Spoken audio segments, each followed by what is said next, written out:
구원받은 성도에게 사명이 있습니다 라는 제목으로 하나님 말씀을 증거하도록 하겠습니다. 구원받은 성도에게 뭐가 있습니까? 사명이 있습니다. 사명에 대해서 오늘 좀 살펴보기를 원합니다. 오늘 처음에 보면 서론에 보면 이렇게 말합니다. 교회는 왜 이 땅에 존재할까요? 나는 왜 이곳에 존재할까요? 사명이 있기 때문입니다 라고 했죠. 좋은 질문이죠. 나는 왜 존재하는가? 오늘 많은 사람들이 이걸 잊고 사는 거죠. 나는 왜 존재하는가? 그냥 먹고 살기 위해서 살아가는 모습들이 분주하게 다람쥐 쳇바퀴처럼 늘 살아가는 것이 오늘날 사람들의 모습이죠. 근데 우리 믿는 사람들이 이제 질문을 해야 되는데 그 첫 번째 질문이 뭐다고요? 나는 왜 이곳에 존재하는가? 그 사명이란 뜻이 뭐예요? 사명은 하나님이 특별히 나에게 맡긴 일, 그게 정의입니다. 하나님이 나에게 하라고 특별히 맡긴 일, 그게 사명이 있는데, 그래서 모든 사람들은 뭐가 있어요? 다 사명이 있습니다. 사명이 없는 사람이 있을까요? 없을까요? 사명이 없는 사람은 아무도 없습니다. 근데 내가 사명을 따라서 살아가는가? 이게 참 중요하죠. 근데 오늘날 사람들을 보면 어떤 것 같아요? 그냥 매일 다람쥐 쳇바퀴 도는 식으로 늘 돈 벌기 위해서 살아가고 그냥 그럭저럭 살아가죠. 그래서 제가 묵상을 해보니까 두 종류의 사람이 있는 것 같아요, 세상에. 첫째는 자기의 사명을 알고 사명을 따라서 이렇게 살아가는 사람. 다른 한 사람은 사명도 없이 그냥 밥 먹고 그렇게 사는 사람이 있습니다. 그러니까 우리는 자신을 살펴야 되는 거죠. 내가 진짜 사명을 따라서 하나님이 주신 그 사명을 따라서. 그래서 제일 행복한 사람은 어떤 사람이냐면 사명을 발견하고 사명을 따라서 살아가는 거예요. 내가 존재의 목적을 알고 내 사명을 따라서 이렇게 살아가는 사람이 가장 행복한 사람입니다. 그런데 사명이 없이 그냥 살아가요. 그러니까 얼마나 이게 불행한 일입니까? 우리 찬송가도 그랬죠. 뜻없이 사는 것이 무릎 꿇는 것이 아니다라고 그렇게 했는데 사명을 발견하는 여러분들이 되시기를 예수님의 이름으로 축원을 드립니다. 하나님이 나에게 주신 그 사명을 발견해야 돼요. 우리 한번 앞에 데이비드 리빙스턴이 그런 말을 했습니다. 사명자는 죽지 않는다. 사명자는 사명을 다할 때까지 결코 죽지 않는다라는 그런 유명한 말을 했습니다. 그 말은 반대로 뒤집으면 우리가 지금 여기에 살아있는 이유는 뭐 때문이라고요? 사명 때문에. 내가 지금 사명 때문에 살아가고 있다라고 그렇게 말씀하고 있죠. 멋있는 말이죠. 사명자는 결코 죽지 않는다. 사명자는 다른 말로 오카노 목사님 그렇게 하더라고요. 사명자는 낙심하지 않는다. 우리 낙심될 때 있잖아요. 그런데 참 좋은 말인 것 같아요. 사명자는 낙심하지 않는다. 사명자는 결코 죽지 않는다라고 그렇게 말을 했어요. 근데 성경에 보면 사명을 가장 잘 발견했던 사람이 누구예요? 저는 사도 바울인 것 같아요. 사도 바울. 사도 바울이 담메색 도상에서 이렇게 그 예수님, 부활하신 예수님을 체험할 때에 예수님이 아나니아에게 찾아가서 아나니아야, 너가 가서 안수해라. 다윗이 지금 불빛을 예수님이 부활하신 예수님을 경험하고 떨어지면서 이게 불이 너무나 강력하다 보니까 이 눈이 이렇게 어두워졌는데 그때 예수님이 아나니아에게 가서 그 사도 바울에 대해서 이렇게 말합니다. 사도행전 9장 15절 이렇게 말합니다. 주께서 이르시되 가라, 이 사람은 내 이름을 이방인과 임금들과 이스라엘 자손들에게 전하기 위하여 택한 나의 그릇이라.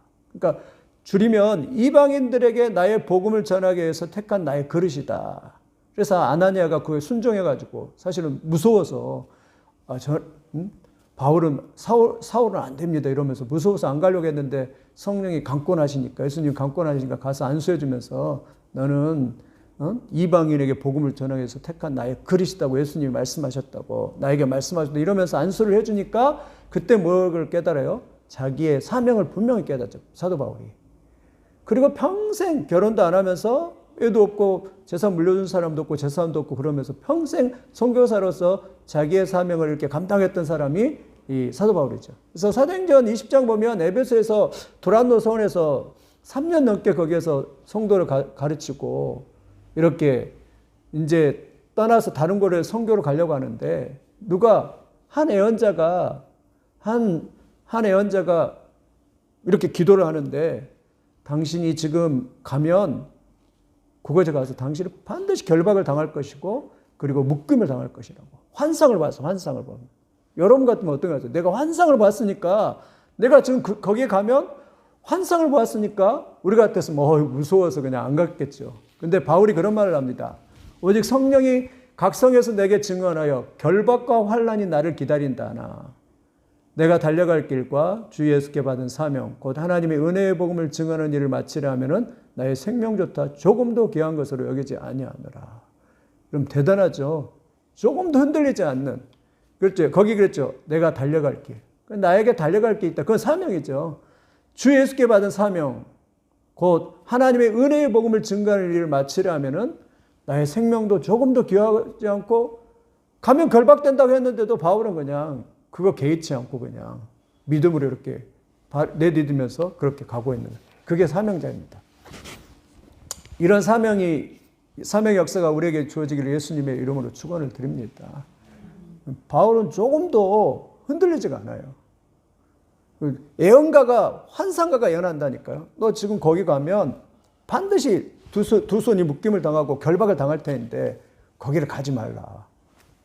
우리 같았으면 안 갔죠. 근데 사도 바울은 그게 무슨 소리냐. 나는 그 사명이 있고 나는 로마로 가야 되고 내가 반드시 거기에 가야 된다 이러면서 그 결박과 환난을 개의치 않고 그 사명을 위해서 이렇게 뛰어드는 그러한 사람이 사도 바울이에요. 참 사명을 위해서 뛰어드는 사람. 참 대단한 것 같아요. 뭐 유튜브 보면은 우리 김다니엘 선교사라고 지금도 결혼을 안 해가지고 지금 선교 활동을 한 오랫동안 선교 활동을 했는데 아주 젊게 이렇게 했던데 한국에서 10년, 일본에서 10년, 미국에서 10년 이렇게 갔는데 일본에서 이렇게 자기 아버지가 일본 사람이었고 일본에 가서 자라면서 이제 중학교 때 하나님을 이렇게 체험하고 경험을 하고 어느 선교사님과 같이 거기서 훈련을 받으면서 거기서 예수님을 깊이 만나는데 그래서 이제 한 40일 동안 이렇게 같이 이렇게 있으면서 하나님을 깊이 경험하고 나서 그가 돌아와서 일본에서 중학교 때인데 이렇게 고등학교 때부터 벌써 노방전도를 시작하고 그랬는데 그래서 그 또 미국으로 이렇게 건너갔는데 미국에서 또 훈련을 받기 위해서 일부러 그냥 미국에 이렇게 우리나라 해병대 같은 특수부대를 이렇게 가가지고 이렇게 훈련을 받은. 근데 얼마나 심했던지 저녁마다 이제 한국 사람이잖아요. 그러니까 저녁마다 와가지고 이렇게 막 때리고 막 그랬고 한 번은 너무 힘들어갖고 그냥 탈영을 해버렸대요. 엄청 탈영을 해버렸대요. 근데 탈영을 했는데 탈영하면은 감옥 가고 막 이러잖아요. 근데 탈영을 했는데 그때 그 학교에 있는 데가 태풍이 불어가지고 탈영이 안 되는 거예요. 탈영이 안 돼. 그러니까 하나님이 그렇게 해갖고 모면해갖고 하는데 지금도 보면 결혼도 안 하고 이렇게 가장 어려운 지역에 가서 이렇게 선교하고 이렇게 아무튼 참 저도 이렇게 비교를 하면 참 대단한 것 같아요. 늘 부끄럽더라고요. 그래서 참 대단한 사명이다. 자기를 굽힐 줄 모르고 그래서 그 사명을 잘 감당하는 그런 걸 보면서도 참 멋있는 그런 모습을 봅니다. 우리도 마찬가지입니다. 크든 작든 내 사명을 발견해서 주님 앞에서 내 사명을 방해해서 내가 그것을 어떻게든지 이루려고 하는 그러한 사명을 이렇게 감당하려고 하는 그러한 그 사명을 찾아서 가는 거지. 오늘도 전도도 마찬가지죠. 그래서 사명을 위해서 찾아서 그 사명을 위해서 달려가겠다라는 그런 어떤 의지가 있는 것이죠. 이런 사명을 발려가는 여러분의 역사가 있기를 예수님의 이름으로 축원을 드립니다. 그래서 세 가지 있으면 참 좋다 그래요. 그래서 우리가 고백이 그래야 돼요. 주님 제가 사명자입니다. 주님 제가 사명자입니다. 한번 따라해서 해보겠습니다. 주님 제가 사명자입니다. 한 번 더 해보겠습니다. 주님 제가 사명자입니다. 네. 그러니까 먹고 떨어지는 그런 학생이 아니라 그렇죠. 우리가 주님 제가 사명자입니다. 근데 사명자에는 세 가지 있어요. 첫째, 흔들 수 있는 깃발. 그게 사명이죠. 막 사람들한테 이리 오세요. 막 저리 오세요 하듯이 나에게는 뭐가 있다. 흔들 수 있는 깃발이 있다. 둘째는 마음껏 부를 수 있는 노래. 우리는 예수 그리스도 있어요. 마음껏 우리가 목청 높이 부를 수 있는 그분, 십자가에서 나의 죄를 달려서 자기의 생명을 버려서 나를 구원하신 그분을 마음껏 부를 수 있는 그 아름다운 찬양, 영광 돌릴 수 있는 노래가 있고, 셋째는 목숨을 바칠 수 있는 신조가 있죠. 그것이 뭐냐면 은혜의 복음이지.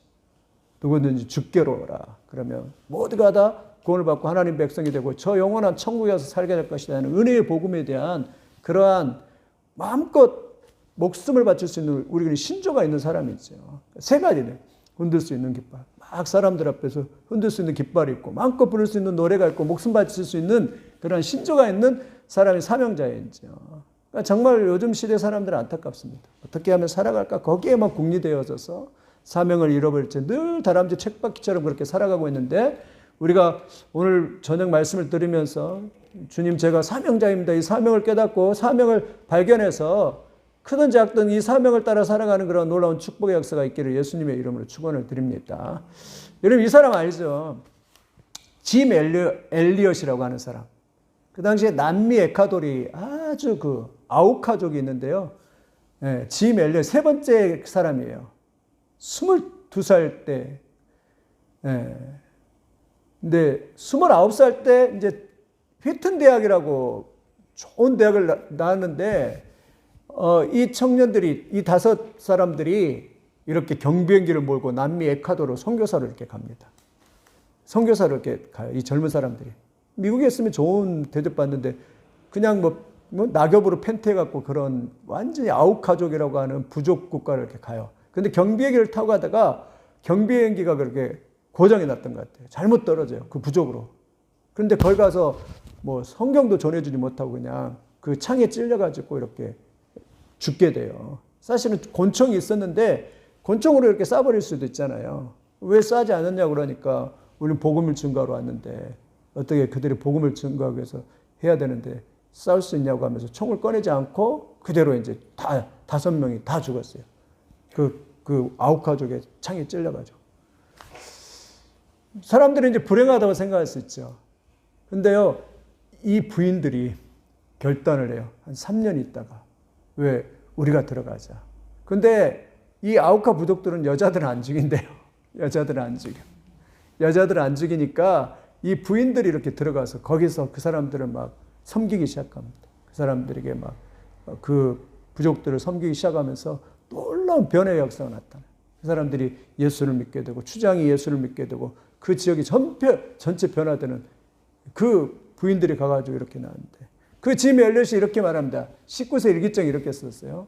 주님 성공하게 하소서. 높은 자리에 오른다는 것이 아니라 제 삶이 하나님을 아는 가치를 드러내는 전시품이 되게 하소서. 그러니까 훌륭한 사람은 이렇게 어렸을 때부터 이렇게 훌륭한 것 같아요. 주님 오래 살기를 구하지 않습니다. 다만 주님을 위해서 내 삶이 불타기를 원합니다. 참 청년의 때 이렇게 썼어요. 29살 때 죽었으니까요. 이렇게 말합니다. 영원한 것을 얻기 위하여 영원하지 않는 것을 버리는 자는 결코 어리석은 자가 아닙니다. 그 말은 뭐냐면 영원한 것, 영원한 생명을 얻기 위해서 자기 목숨을 버리는 것은 결코 어리석은 자가 아닙니다. 이러면서 이 짐 엘리엇이 이렇게 가서 이렇게 했던 그러한 것을 봅니다. 근데 이분들도 훌륭하지만 또 그 아내들도 다 훌륭하죠. 남편이 죽으니까 그 자리를 내가 대신해서 목숨을 걸고 그 자리에 가서 복음을 증거하는 이러한 걸. 왜냐하면 사명 때문에 그렇죠.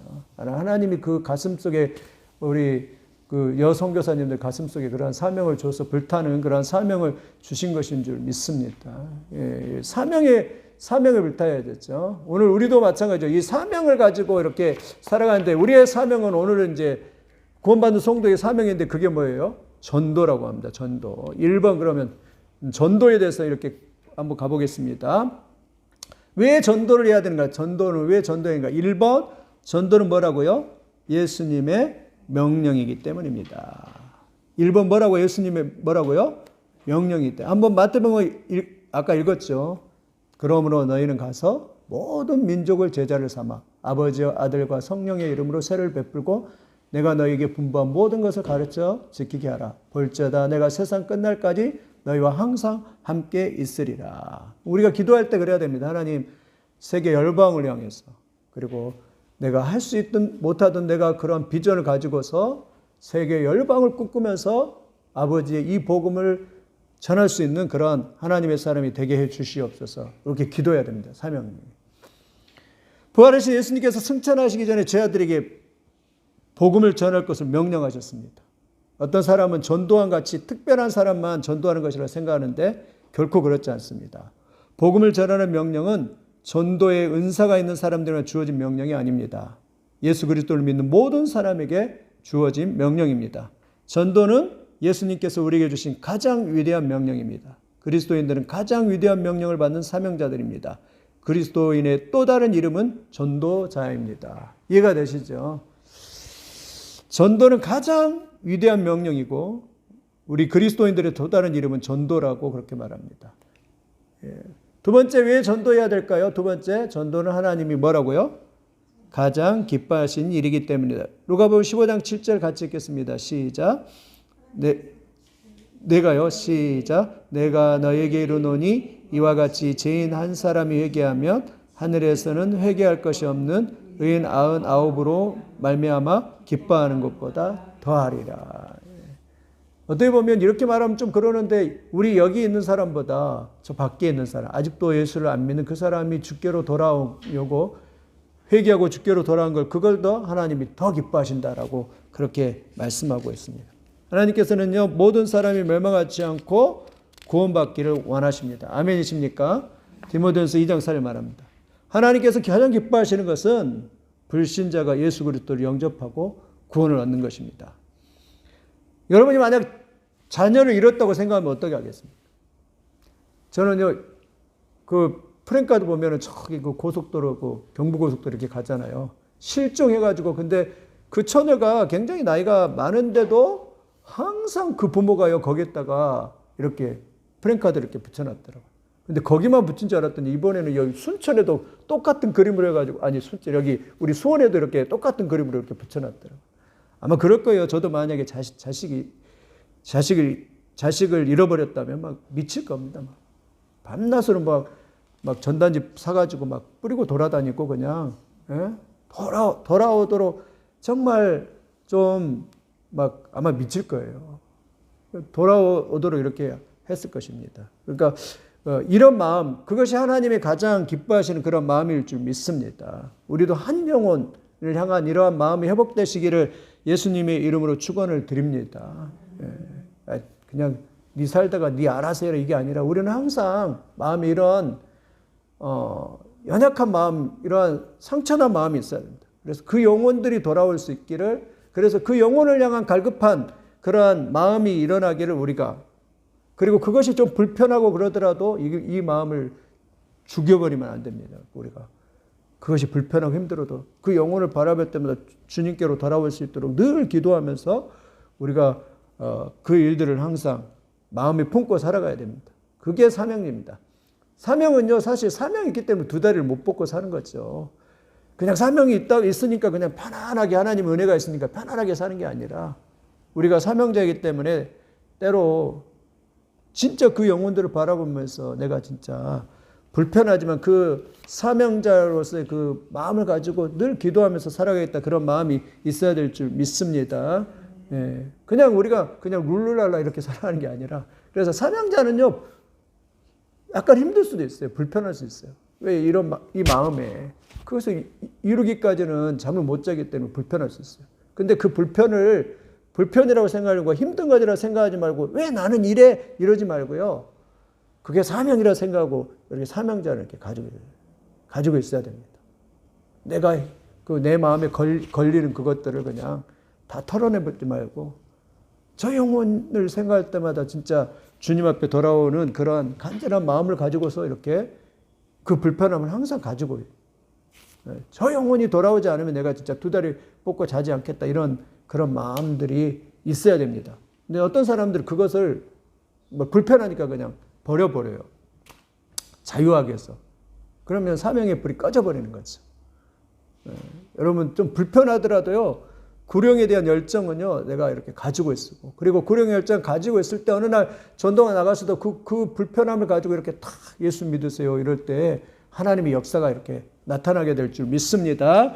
여러분, 불편해도 그 전도에 대한 그런 영혼을 이렇게 불쌍히 여기는 그런 마음들을 이렇게 간직하시기를 예수님의 이름으로 축원을 드립니다. 세 번째는, 전도는 우리가 할 수 있는 가장 좋은 일입니다. 누가복음 16장 27절 28절 같이 읽겠습니다. 시작. 아버지여 구하노니 나사로를 내 아버지 집에 보내소서. 내 형제 5이 있으니 그들에게 증언하게 하여 그들로 이 고통받는 곳에 오지 않게 하소서. 그 아버지가 얼마나 이렇게 외칩니까? 얼마나 지금 자기 자식들을 지금 부자로 떵떵거리면서 유산을 받아서 살아가는 5명이 있지만 그러나 나처럼 저들도 동일하게 지옥에 올 텐데 아버지 아브라함이여 제발 내가 가는 일이 있으면 회개하리다 그러니까 그런 일은 없다. 다시는 갈 수 없다 그러니까 얼마나 막 땅을 치면서 통곡하면서 울고 있습니까? 그러면서 그러면 좀 나사로를 좀 보내서 저들에게 복음을 전하게 해서 여기 오지 않게 나처럼 여기 오지 않게 해주세요 하면서 그 아버지가 간절하게 부탁하고 있는 전도를 우리가 할 수 있는 최고의 가장 좋은 일인 줄 믿습니다. 그 아버지가 그러게 했어요. 네 번째 전도는 우리 자신이 복받는 길입니다. 할렐루야. 누가복음 10장 17절 같이 읽겠습니다. 시작. 70인이 기뻐하며 돌아와 이르되 주여 주의 이름 부르며 귀신들도 우리에게 항복하더이다. 예수께서 이르시되 사탄이 하늘로부터 번개같이 떨어진 것을 내가 보았노라. 이렇게 말씀하고 있죠. 전도는 축복입니다. 전도는 복받는 길입니다. 전도하며 받는 복이 무엇일까요? 권사님, 전도하며 받는 복이 무슨 복을 받으셨어요? 전도하고. 전도는요. 네.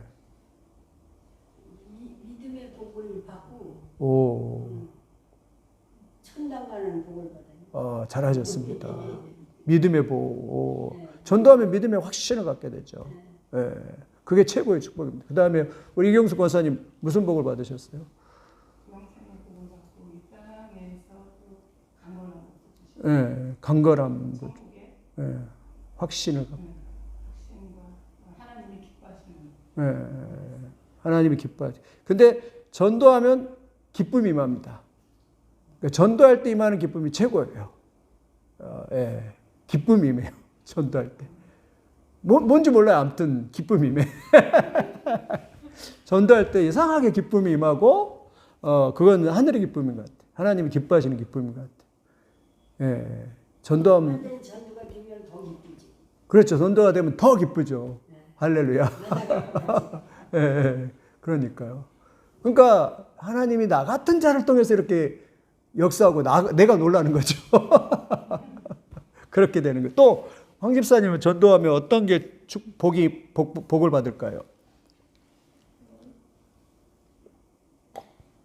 믿음의 복이라고 하더라고요. 천국의 복. 예. 그게 좀 확신 오는 것 같아요.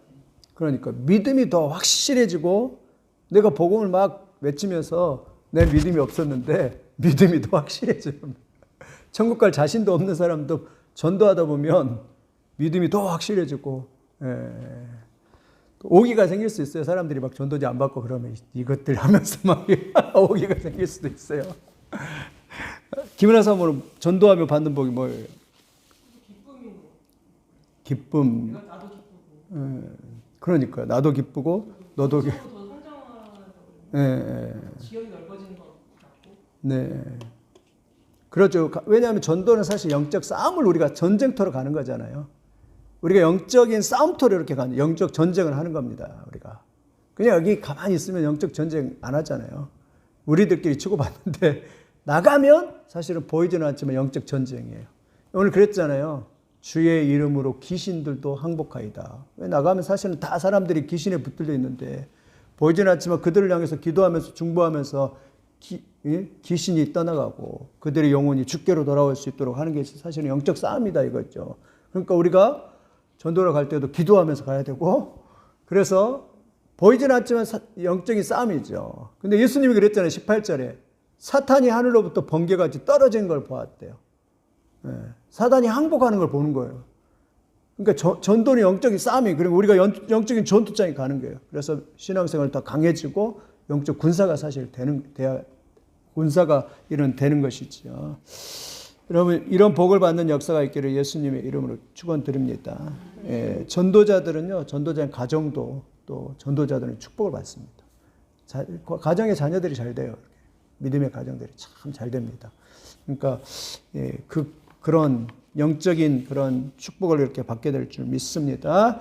그 다음에 전도란 무엇일까요? 자, 전도란 무엇일까요? 1번 전도는 뭐예요? 전도는 인도와 다릅니다. 어떤 사람들은 불신자를 교회에 데려오는 것을 전도라고 생각합니다. 그거는 뭐예요? 인도입니다. 그러나 불신자를 교회로 데려온 것은 전도가 아니라 뭐라고요? 인도입니다. 전도란 말 그대로 복음을 전하는 것입니다. 예수님께서 우리의 죄를 대신해서 십자가에 달려 죽으시고 부활하셨습니다. 누구든지 예수를 영접하면 죄사함을 받고 구원을 얻습니다. 당신도 예수님을 영접하시고 구원의 축복을 받으십시오. 이런 식으로 복음의 내용을 정확하게 전달하는 것이 전도입니다. 알겠죠? 인도는 끌고 오는 거고 전도는 복음을 내 입으로 다른 사람한테 이렇게 전하는 거. 그게 전도라고 말합니다. 또 전도는 뭐였죠? 전도는 간증입니다. 내가 받는 뭐예요? 축복을 내가 예수 믿고 나서 받은 은혜를 뭐예요? 사람들한테 그냥 자연스럽게 이야기하는 거예요. 내가 경험한 것을. 그래서 증거하겠죠. 내가 진짜 예수 믿고 나서 내 삶이 완전히 달라졌다. 그것을 뭐예요? 사람들한테 증거하는 것. 그것이 전도입니다. 그러면 참 편하잖아요. 우리 처남댁 이야기하는데 처남댁도 들은 이야기하지만 그래도 지난번에 말을 했지만 어떤 암 걸린 그 교회에 암 걸린 집사님이 어떤 초신자가 있었는데 그냥 항토로 이렇게 발을 이렇게 벗고 걸었는데 암이 다 나와버렸대요. 근데 그 동생도 암이 걸렸었는데 또 암이 다 나와버렸대요. 두 집이. 그래갖고 교회에 나왔다고 이렇게 막 전화 왔더라고요. 사실 우리도 사실 그렇게 해야 되거든요. 내가 예수 믿고 나서 많이 변했다고. 내가 기도하면서 이걸 체험했다고. 내가 하나님을 경험했다고. 이러면서 내가 받은 은혜를 간증으로 이렇게 증거하는 거. 그게 그 전도입니다. 그게 사실은. 이렇게 전도하면 사실 큰 축복입니다. 그리고 내가 체험한 것을 사람들 앞에 이렇게 말해주고 내가 이런 은혜를 받았다고 이러면서 당신도 한번 이런 예수님을 믿어보라고 이러면서 증거하는 것. 그것이 전도라고 그렇게 말씀을 하고 있는 거예요. 제일 좋은 것은 내가 체험한 예수님에 대해서 간증하는 게 참 중요합니다. 그러니까 우리가 이제 이런 것이 좀 많이 사라졌죠. 다른 사람한테 내가 진짜 예수 믿고 나서 이런 그러니까 오히려 보면은 초신자들이나 불신자로 있다가 이제 예수 믿는 사람들이 전도를 더 잘한 것 같아요. 왜냐하면 이제 따끈따끈한 경험이 있잖아요. 경험이 있으니까 사람들에게 가서 이렇게 우리 김은하 사모 이렇게 친척 그 형제도 보면은 강남에서 이렇게 술집에서 이렇게 일을 하다가 예수님을 딱 만나니까 얼마나 성령 충만한지 모릅니다. 그래서 사람들에게 찾아가서 예수님을 이렇게 자기 나름대로 증거를 해요. 나 봐라. 내가 술집에서 있다가 그렇게 그냥저냥 살아가다가 예수님을 만났는데 내가 이렇게 변했지 않느냐. 너도 이렇게 예수님을 믿어라. 이렇게 해가지고 전도한 사람 꽤 많아요. 그리고 자기 일하는 그룹들도 그렇게 해가지고 전도하고, 그리고 이번에는 이제 자기 아내 고향인 제주도 가가지고 제주도에 가서 자기 장인어른한테 전가하고 처남에게 이렇게 전도하기 위해서 거기에 내려갔어요. 전도 때문에. 예. 참 대단하더라고요. 왜? 자기가 받은 은혜가 크니까. 그러니까 우리 같은 사람들은 교회에서만 이렇게 잘하다 보니까 사실 맹탕이에요. 맹탕일 때가 참 많습니다. 왜? 그런 체험이 많이 부족하잖아요, 사실은. 근데 진짜 위기 가운데서 탁 이렇게 예수를 탁 만났다면 내가 예수님 때문에 이렇게 살게 됐다고. 예전에 우리 전병희 목사라고 제가 부목사로 있던 교회에 그 집사님이 진짜 간증할 게 많을 것 같아요. 왜냐하면 보험회사 이렇게 다니면서 술을 많이 먹고 스트레스를 많이 받잖아요. 그러니까 간이 그냥 다 나가버렸어요. 그래가지고 간이 아파가지고 그냥 복수가 차오르고, 그리고 이제 죽을 위기에 처한 거예요. 의사가 만약에 20%밖에 간이 안 남았다고. 죽을 위기에 처한 거죠. 근데 참 어떤 사람은 진짜 복이 있는 것 같아요. 근데 그 아내가 이렇게 잘 이렇게 돌보고 어느 날 저한테 와서 그러더라고요. 목사님, 중국에 가야 될 것 같아요. 왜냐하면 중국에는 그렇게 혹시나 이식해주는 사람이 있으면은 이렇게 할 수 있을지 모르겠다고. 아, 그러냐고. 그럼 가시라고. 이렇게 했거든요. 근데 어느 날 이식할 사람이 딱 나타났대요. 생겼대요. 보니까 그 집사님의 여동생이 결혼도 했고 또 본인도 환자예요. 한 달 전에 유방암 수술을 했대요. 근데 오빠가 위급하다 하니까 이렇게 병원에 가서 이렇게 맞춰보니까 다 조건이 딱 맞는 거예요. 그럼 어떻게 해요? 그래서 오빠한테 이렇게 이식을 해주기로 한 거예요. 그러면 그 남편이 사인을 해야 되잖아요.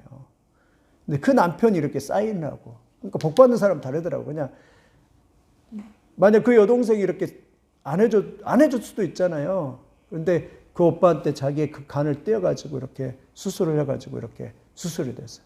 수술을 해서 그래서 살아났어요. 참 대단하죠. 야, 아름다운 스토리인 것 같아.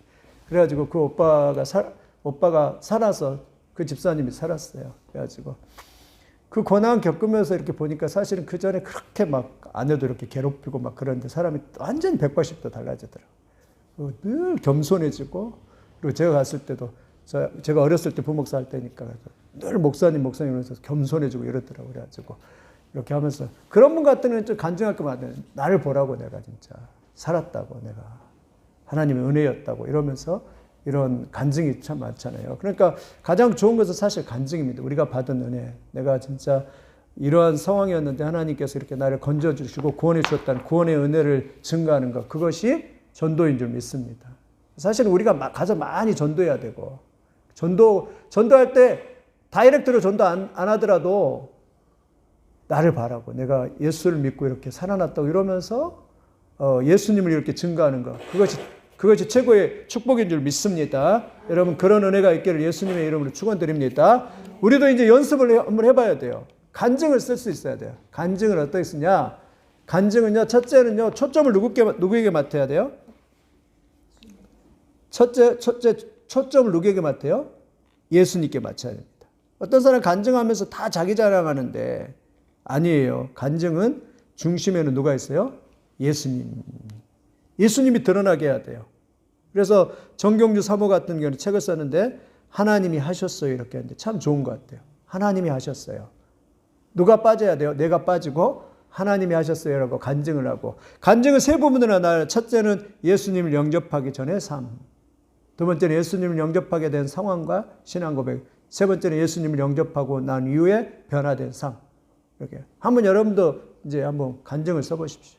그리고 은혜가 되거들랑 주일날 와서 한번 발표도 한번 해보시고 저한테 언제든지 말씀하시면 제가 대환영을 하도록 하겠습니다. 예, 얼마나 좋아요.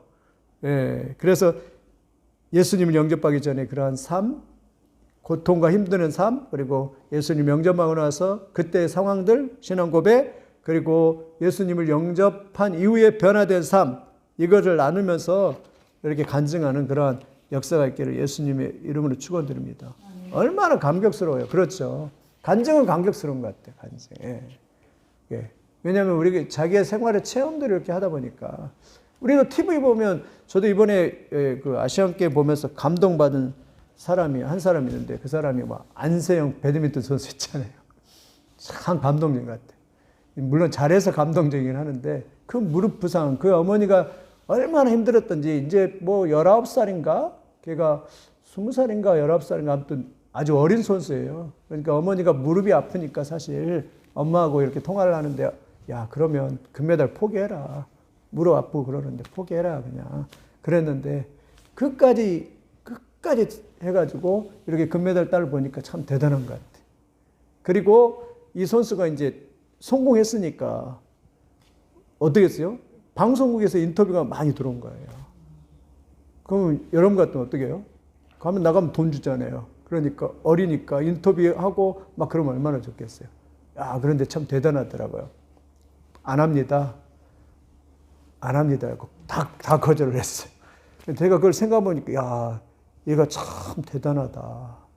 왜냐면 그러냐, 운동선수가 등 따시고 배 따뜻하고 배부르면 운동하기 싫잖아요. 만약에 방송국 나가서 막 잘 나가고 그러니까 사람들이 막 돈 주고 막 띄워주고 막 사람들이 환영해주고 인기 있고 이러면은 운동하고 싶겠어요? 사실 그 방송국에 나가는 게 더 훨씬 더 편하잖아요. 그러니까 그거 다 차단하고 그 고난의 길을 갖는다 이거죠. 인기 없고 그러더라도 지금 내가 그것에 이렇게 내가 맡은 그 사명, 체육하는 그 일들이 내가 전진하겠다 이러고 보니까, 야, 저 어린 청년이, 야, 저런 생각을 세상에 하다니 이렇게 감동이 되더라고요. 그러니까 참 대단하죠. 운동선수는 그래요. 좀 잘 나가고 배부르면 운동하기 싫잖아요. 그런데 그런 생각을 이렇게 가지고 있는 것 같아요. 여러분 한번 간증을 이렇게 써서 한번 감동이 되거들랑 저에게 말씀해 주시기 바랍니다. 권사님 어떻게 한번 해보실래요? 해보고 싶은데요. 예. 네. 그렇게 말이 안 나가는 것 같아요. 잘 말을 못 듣는 것 같아요. 아, 그래요? 네. 아니 써보세요. 이렇게 한 페이지 아니면 두 페이지로 이렇게 써보세요. 그렇게 한 15분에서 10분 정도. 그전에 좀 젊었을 땐 생각이 쫙 나가지고 할 것 같은데요. 지금은 잊어버렸다가 생각이 났다 그래요. 네. 이경수 권사님 어떻게 써 보실랍니까? 네? 기회 되면 한번 써보시고 기회를 드릴 테니까요. 기회를 드릴 테니까 네, 써보시고 한 10분, 5분에서 10분 이렇게 해서. 왜냐하면 내가 한번 발표하면서 정리가 신앙이 딱 되거든요. 네. 사실 우리가 하나님의 은혜가 아니었으면 여기까지 못 왔잖아요. 근데 그 은혜를 이렇게 사람들 앞에서 딱 발표하면서 내가 그 은혜의 감격도 있고. 그냥 목사님한테 말씀을 드려볼게요. 예, 예, 정리를 이렇게 딱 하고 그러면 얼마나 좋아요. 말씀을 드려볼게요. 예, 참 그렇습니다. 저도 이렇게 생각해 보면 참 하나님의 은혜가 아니었으면 여기까지 못 왔겠다라고 생각이 드는 것 같아요. 네, 저는 하나님 아니면 여태까지 살지 못했어요. 예, 하나님께서 이렇게 살려주시고 지금 건강한 거예요. 지금 예, 그전에는 건강치 못했어요. 물도 못 지르다 먹었어요. 근데 사실 세상 사람 살아가는 게 참 힘들거든요. 왜 힘드냐면 내가 늘 돈 벌고 자식 먹여 살리고 또 이 생각하면서 살아가야 되잖아요. 늘. 근데 우리 세상은 늘 부족하거든요, 사실은. 진짜 자기 아버지나 아니면 자기가 어떤 대기업이나 아니면 또 가정이 좋은 배경에서 이렇게 태어나서 그렇지 않으면 늘 허덕이고 늘 돈 걱정해야 되고 늘 그래야 되는 거죠. 삶이잖아요, 사실. 근데 그런 것을 뒤로 하고 이렇게 주 안에서 이렇게 살아갈 수 있다는 것은, 사명을 이렇게 살아갈 수 있다는 것은 사실은 축복인 거죠. 그러니까 세상 사람들은 진짜 다 힘들어요, 사실. 맨날 아침부터 일어나서 어떻게 하면 돈 벌까, 어떻게 하면 그냥 오늘 또 하루를 살아갈까. 그러니까 여러분이 집에 가서도 이렇게 자녀들이나 아니면 남편들 위로를 많이 해줘야 됩니다. 그래서 못하더라도 너무 이렇게 타박하지 말고 그래 다 그런 거지 왜 이러면서 이렇게 또 격려해주고 그래야 돼요. 잘할 수 있다라고 이렇게 격려. 왜냐하면 세상 사는 게 진짜 다 힘듭니다. 사람들이. 난 창피해서 말을 못했어요. 옛날에 저거 창피해가지고 말을 못해요. 뭐 창피한 게 뭐? 혼자 있을 때만 말을. 창피할 게 뭐 있어요, 권사님 이제. 하나님 안에서 창피한 것도 다 은혜가 됩니다. 창피한 것이. 그래서 진실한 간증이 되게 한번 이렇게 해보시고요. 진짜 간증하면서 자기가 정리가 되는 것 같아요. 가장하는 것이 아니라 진실하게. 참. 그래서 참 여러분이 안 하면 남의 거라도 써가지고 읽게 만들까 지금 고민을 하고 있어요. 그래서 주일날 간증 시간도 좀 놓고, 그래서 그런 개인적인 체험도 놓고 이렇게 해서 한번 해볼까 지금 하고 있거든요. 그래서 정 없으면 남의 것이라도 대독하게 만들까 이런 생각도 하고 막 이러거든요. 그러니까 한번 써보시고요. 한번 써보시길 바랍니다. 이해가 됐죠? 이제 마지막으로 전도하기 전에 꼭 기억해야 될 거 4가지만 해보겠습니다. 첫째 1번 뭘 같이 읽어보겠습니다. 시작. 하나님께서 전도자와 함께 계신 것을 확신해야 합니다. 아멘이십니까? 네. 전도자와 누가 함께 하세요? 하나님의 성령이 함께 하실 걸 확신해야 합니다. 마태복음 28장 20절 같이 읽어보겠습니다. 시작. 내가 너희에게 분부한 모든 것을 가르쳐 지키게 하라. 볼지어다 내가 세상 끝날까지 너희와 항상 함께 있으리라 하시니라. 우리는 늘 잊어버리죠. 주님이 함께 하시는데 꼭 잊어버려요. 그러나 언제까지요? 세상 끝날까지 너희와 항상 함께 하리라. 내가 너와 함께 해줄 거야.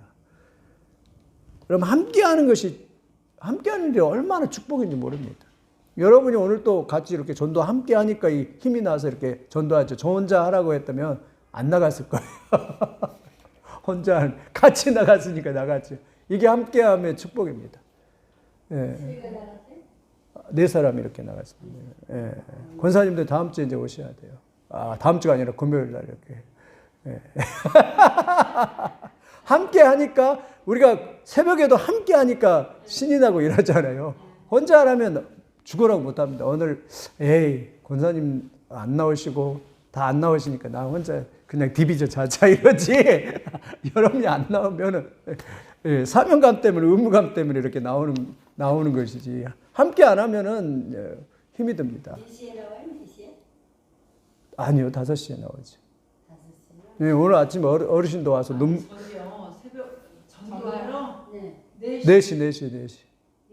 네. 저녁 4시? 네. 오후 4시요. 수요일 날 금요일 날. 그러니까 우리 오늘 아침 어르신도 와갖고 눈물을 흘리시더라고. 왜냐면 영적으로 갈급한 것 같아요. 휴지 갖다 놓고 눈물을 흘리시면서 왜냐면 영적으로 갈급한 것 같아요. 그래서 그러니까 저기 홈플러스 있는데 이렇게 사신다고 그러시더라고요. 그런데 영적으로 갈급하시니까 근데 교회마다 다 문이 닫혀 있잖아요. 인상은 꼭 목사님 은퇴하신 목사님 같은데 제가 보니까 근데 아직 모르지만 아무튼 영적으로 이렇게 갈급하신 것 같아요. 함께 한다는 게 신앙생활 그러니까 같이 하는 거예요. 원로 목사님들이 되면 이제 맹점이 뭐냐면 같이 할 신앙이 없어요. 그 교회 나가자니 그냥 사람들이 이렇게 막 목사님 이르고 막 서로 불협화음이 나고 이럴까봐 가기도 뭐하죠. 그 교회 자기가 아무튼 일구었던 그 교회 다닐 수도 없죠. 그리고 목사님들이 굉장히 원로 목사님들이 참 뭐랄까 불쌍하기도 해요. 그렇게 되거든요. 함께하는 것이 이렇게 힘이 나는 것이지요. 저도 그때 마라톤 하는데 중학교 때 마라톤 하는데 우리 선생님들이 어떻게 알고 세상에 저는 한 번도 말도 안 했는데 기대를 안 했는데 두 분 선생님이 오토바이를 타가지고 제가 이제 반환점을 돌고 이제 거의 3분의 2까지 왔는데 모르겠다. 쓰러져 죽어야 되겠다. 이렇게 쓰러지려고 했거든요. 제가 1등을 했어도 뒤에 어느 사람 없고 1등을 했어도 너무 힘드니까 쓰러져야 되겠다. 이렇게 생각하고 있었거든요. 근데 두 분이 와가지고 오토바이 타고 와가지고 한 분이 내려가지고 저한테 이렇게 발을 맞춰가지고 하나 둘 한 50km 한다. 한 50m 이렇게 하나 둘 하고 띄워주더라고요. 근데 거기서 힘이 나가지고 그리고 그분들은 그냥 오토바이 타고 유유히 사라졌어요. 그래가지고 거기서 힘이 나가지고 제가 쓰러지려고 했는데 그냥 끝까지 이렇게 가가지고 이제 반환점을 들었고 이렇게 했는데 그건 것 같아요. 그러니까 우리도 나갈 때 항상 유념하십시오. 내가 아니라 뒤에 나와 함께 하시는 그분이 계십니다. 성령님이 나와 함께 하십니다. 나는 혼자가 아니다. 그리고 반드시 그분이 도와주실 것이고 그분이 역사하십니다. 그리고 하나님이 가장 기뻐하시는 게 전도자가 있잖아요. 전도할 때 반드시 역사하시고 진짜 귀신이 떠나가고 하나님이 역사하실 것이다. 이런 믿음으로 나가시기를 예수님의 이름으로 축원드립니다. 함께 하시는, 그래서 힘을 내야 됩니다. 함께 하시는 하나님. 우리는 늘 잊어버리죠. 우리와 함께 하시는. 두려워하지 말라, 놀라지 말라. 내가 너와 함께 함이라. 믿으십니까? 함께 하시는 하나님이에요. 임마누엘 하나님을 이렇게 믿고 우리가 마음껏 힘있게 전도하는 여러분들이 되기를 예수님의 이름으로 드립니다. 두 번째 뭐 해야 된다고요? 전도 대상자를 위해서요? 기도해야 합니다. 참 놀랍습니다. 반드시 중보기 드려야 합니다. 전도는 기도하는 일부터 시작해야 합니다. 왜냐하면 마귀가 불신자들을 사로잡아 하나님을 알지 못하게 하고 복음을 믿지 못하게 하기 때문입니다. 전도 대상자를 사로잡고 있는 마귀를 대적하며 기도하십시오. 그가 영적인 묶음에서 풀리고 마음의 문을 열어 예수님을 영접할 수 있도록 기도로 시작하십시오. 누구누구를 사로잡고 있는 악한 영은 예수의 이름으로 떠나갈지어다. 성령께서 그들의 마음을 열어주시고 예수님을 영접할 수 있도록 도와주시옵소서. 하나님에게 누구누구에게 복을 주시고 하나님이 쓰시는 인생이 되게 해 주시옵소서. 이렇게 뭐예요? 기도를 중보기도. 누구누구를 붙잡고 있는 악한 영은 떠나갈지어다. 마음을 열어주셔서 예수님을 영접할 수 있도록 도와주시옵소서. 그가 복을 받고 하나님 앞에 쓰임받는 인생이 되게 해 주시옵소서. 이렇게 하면서 축복 기도를 하고 전도 대상자를 위해서 기도해야 될 줄 믿습니다. 우리 자녀들, 우리 남편, 아내, 그래서 가족들 구원을 위해서도 기도하려 해요. 그 영혼을 붙잡고 있는 더러운 귀신은 떠나갈지어다. 그리고 그 영혼이 눈을 떠서 보게 하셔서 예수를 영접하게 하시고 하나님을 믿게 하시고 영원한 그 가치를 알게 하시고 예수님 앞에 돌아올 수 있도록, 그래서 하나님 앞에 귀하게 쓰임받는 복된 일꾼이 될 수 있도록 축복하여 주시옵소서 하면서 여러분 기도하는 역사가 있기를 예수님의 이름으로 축원을 드립니다. 그래서 처음에는 내 뒤에 함께 하시는 하나님을 믿습니다. 든든하게 역사하시는 하나님을 믿습니다. 두 번째는 반드시 기도 대상자를 하자. 모니카가 어거스틴을 위해서 20년 기도했잖아요. 그 목사님 찾아가서 목사님 나 기도 안 할래요. 기도해도 아무 소용이 없네요 그랬는데 나중에 그 목사님이 어머니의 기도는 눈물은 떨어지는 법이 없다고 이러면서, 그래서 기도를 멈추지 않은데 나중에 어거스틴이 주께로 돌아와서 그가 회심하고, 그리고 우리가 신학 공부하는 것은 어거스틴에 의해서 사실은 그 어거스틴의 그 신학이 바탕이 돼서 이렇게 하는 위대한 신학자가 4세기 교부가 되었거든요. 여러분이 포기하지 않고 기도하는 역사가 있기를 예수님의 이름으로 축원을 드립니다. 세 번째는 전도 대상자를 사랑으로 섬겨합니다. 전도는 무엇이다? 한번 따라해보세요. 전도는 사랑이다. 네, 전도는 섬김이다. 네, 우리는 막 끌고 오려고 하잖아요. 그게 아니라 뭐예요? 섬김으로, 사랑으로, 영혼을 사랑하는 것부터 해야 됩니다.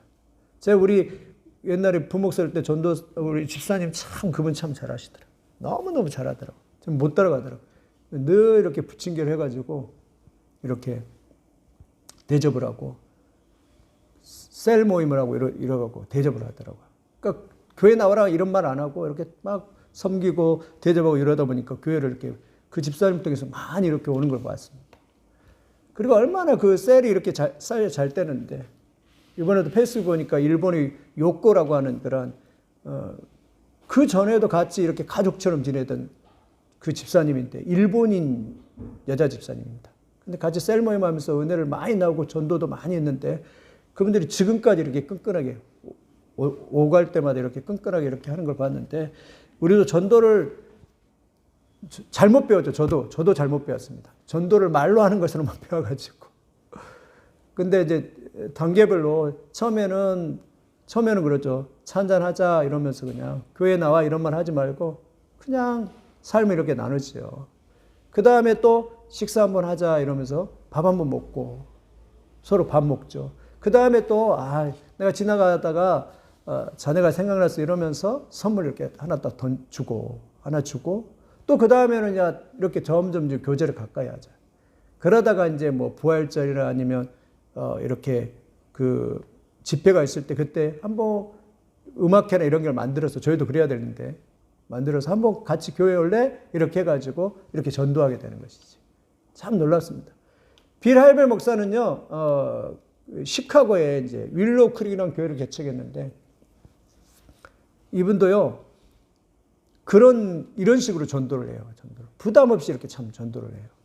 근데 어느 하루 아침에는 이분이 음식물 쓰레기, 이제 그 미국에는 음식물 쓰레기를 받겠다 이렇게 통이 있으면 여기 우리처럼 통이 있으면 거기다 이렇게 집어넣거든요.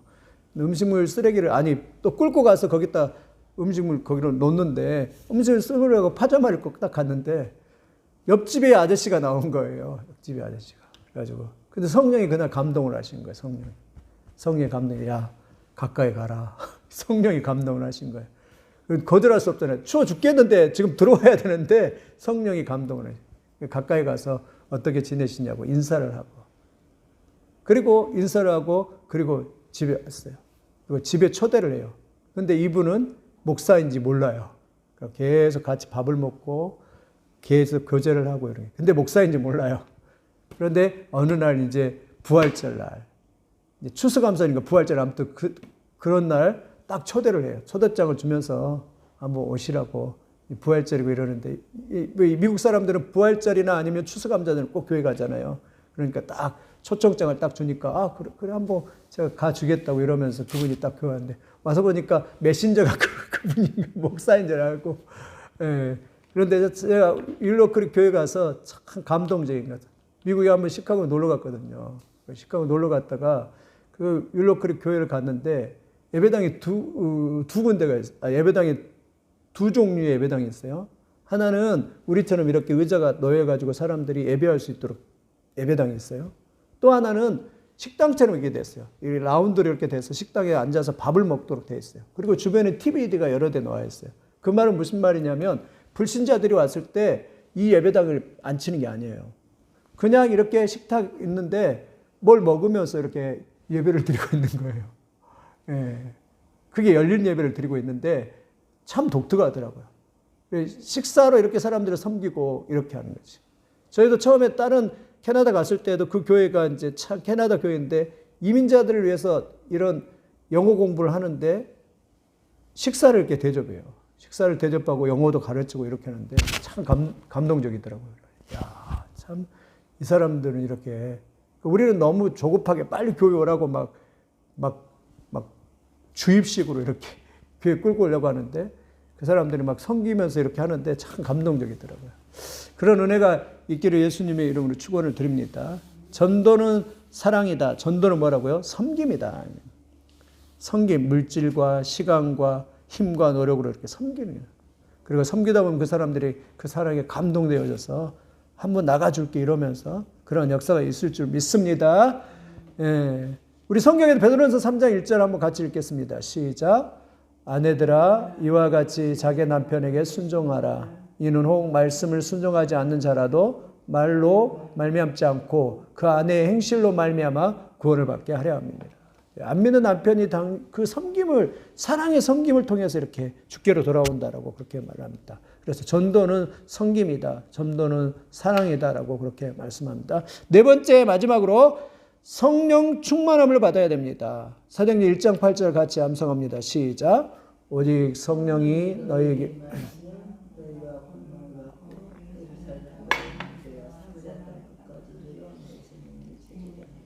아멘. 전도하려면 성령 충만해야 합니다. 성령으로 충만해지면 복음을 전하는 것이 어렵지 않게 느껴집니다. 성령으로 충만하면 복음에 대한 확신이 생기고 전도하고자 하는 열정이 생깁니다. 누구를 만나도 유축되지 않고 담대하게 복음을 전할 수 있게 됩니다. 예수님의 제자들도 성령으로 충만해졌을 때 자신들을 죽이려고 하는 사람들을 두려워하지 않고 복음을 전할 수 있었습니다. 성령 충만을 간절히 사모하십시오. 전도하기에 성령 충만을 달라고 기도하십시오. 하나님께서 반드시 응답해 주실 줄 믿습니다. 그러니까 성령 충만한 것과 아닌 것 다르죠. 성령 충만 안 하면 두렵습니다. 그리고 이렇게 힘이 들어요. 근데 성령 충만하면 담대함이 생기고 제 아들이 그랬잖아요. 베드로에게 다시는 너희가 전도하지 말라.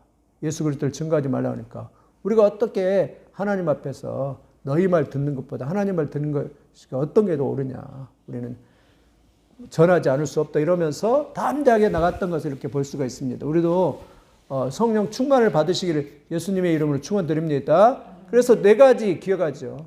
전도할 때 꼭 기억할 것. 하나님이 함께 하심을 어떻게 해야 돼요? 확신해야 합니다.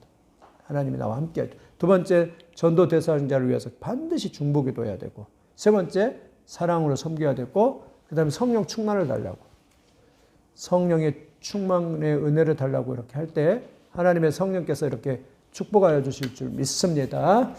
이런 은혜가 있기를 바랍니다. 그것이 뭐라고요? 우리의 사명입니다. 사명. 우리가 존재할 이유고 그것이 우리가 교회가 존재할 이유고 교회가 만약에 이러한 사명이 없다면 존재 이유가 없다면 교회가 존재할 이유가 없습니다. 그냥. 교회가 전도도 안 하고 교회가 그냥 사명 감당하려면 이유가 없어요. 그냥. 겨우 그냥 양육 정도만 머물러 있으면 안 되고요. 가서 복음을 증거해서 사람들 데려와서 양육하고 계속 재생산하면서 하나님의 복음을 이렇게 증거하는 것. 그 사명을 감당할 때 교회로서 사명을 감당하게 될 줄 믿습니다. 그런 교회가 파워 있어요. 우리도 그걸 놓고 기대합니다. 하나님 전도하게 하시고 양육되게 해주셔서 계속 교회가 하나님의 나라가 확장되는 그러한 위대한 역사가 있게 해 주시옵소서. 기도하는 역사가 있기를 예수님의 이름으로 축원드립니다. 전도는 부담이다. 이거는 누가 주는 마음이에요? 사탄이 주는 마음입니다. 전도는 사랑이고 전도는 축복이고 전도는 최고의 상급이고 다니엘서 12장 3절에 그러잖아요. 많은 사람들을 옳은 대로 인도하는 사람을 별과 같이 빛나는. 뭘과 같이 빛난다고요? 별과 같이. 전도는 축복이고 전도는 진짜 가장 값진 하나님의 그러한 선물인 줄 믿습니다. 여러분 이런 은혜가 있기를 예수님의 이름으로 축원을 드립니다.